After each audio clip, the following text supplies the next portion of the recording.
The moment you think you are enlightened, you have ceased to be. Zen proverb. Imagine stepping into a crowded bar and everyone around you is laughing, dancing, and stumbling in a drunken haze, but you're the only one sober. At first, it feels surreal, even isolating. There's a clear disconnection, a sense that you no longer belong in the same reality as everyone else.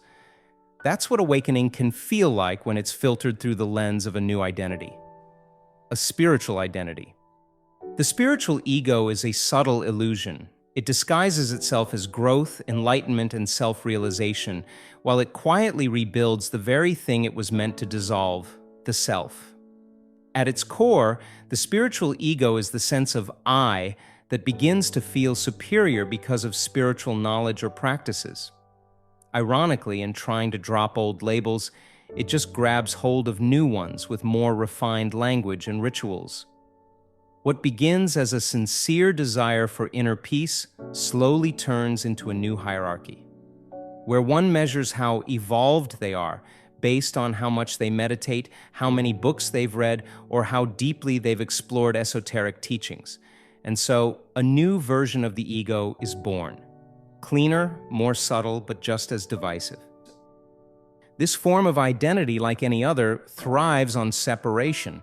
It needs an us to belong to and a them to distinguish itself from. Whether we call ourselves spiritual seekers, intellectuals, pacifists, or anything else, the pattern is the same. We build an identity, then take refuge in communities that reinforce it. In doing so, we separate ourselves from others, often unconsciously looking down on those who haven't awakened. But true awakening is not about building a better identity, it's about dissolving all of them. Every label, no matter how noble or compassionate it appears, is a fragment of separation. Even the identities rooted in love and kindness can become walls that disconnect us from the fullness of human experience. Yes, labels may help us navigate the world. If you're born in France, you're called French. If you don't eat meat, you're labeled vegan. There's no harm in that. But the moment pride enters the picture, when these labels become badges of superiority or safety, division is born. And with division comes conflict. Awakening is not about gaining spiritual knowledge or joining a community of like-minded souls. It is the death of the illusion that we were ever separate in the first place. It's the realization that there is no me versus you, no us against them. There is only one, a seamless whole. In that understanding, compassion blossoms, not as a practice, but as a natural expression. Suffering is no longer something to be judged or avoided. It is understood not as personal failure, but as a universal experience.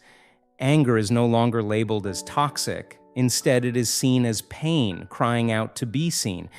Judgment dies in the light of that realization, because judgment, even in its most subtle forms, gossip, blame, or spiritual correction, is just a way for the ego to feel superior.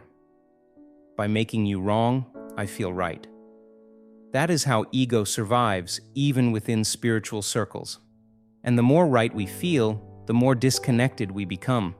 This is why communities that revolve around spiritual work often feel increasingly isolating. The deeper you go, the more your world shrinks to include only those who get it. Relationships outside that bubble start to suffer. Conversations become difficult. You may begin to believe that nobody understands you except those who share your spiritual language. If you feel this way, if your journey has led to disconnection instead of deeper intimacy, that may be a sign you're caught in the web of spiritual ego. And that realization itself is already a moment of grace. Because the first step out of this trap isn't more effort, more study, or deeper meditation. It's honesty, a radical willingness to look inward, without the filter of any identity, even a spiritual one. To see the subtle ways we defend, project, and cling, even while claiming to transcend. And yes, this is painful. Because identity offers comfort. It gives us a place to belong, a tribe, a role, and a story. Letting that go feels like dying, and in a way it is the death of the self-image. But this death is sacred. It is the beginning of real freedom. Many belief systems, even religions, started from someone's awakening. and then solidified into systems that people could cling to. But true understanding, real religiosity, does not need to be codified, followed, or defended. It is silent, humble, and lived moment by moment. Real love, divine, unconditioned love, arises from that silence. It is not transactional, not built on expectations. It does not depend on being seen, understood, or rewarded. It does not say, "I love you if..." It simply flows. It connects, not because it tries to, but because it knows there is nothing to connect to. There is no other, only the one. Zen master Shunryu Suzuki once said, "Strictly speaking, there are no enlightened individuals, only enlightened activity." The moment you claim to be awakened, you are holding on to a shadow of the past. You're no longer present. You've turned something alive into something static. True awakening is not something you carry with you. It's not a trophy or title. It is an activity. It is aliveness. To act without seeking anything in return, to love without needing anything back. That is the essence of spiritual maturity. And for that, no community is necessary, no enemy is possible, for you are already part of everything.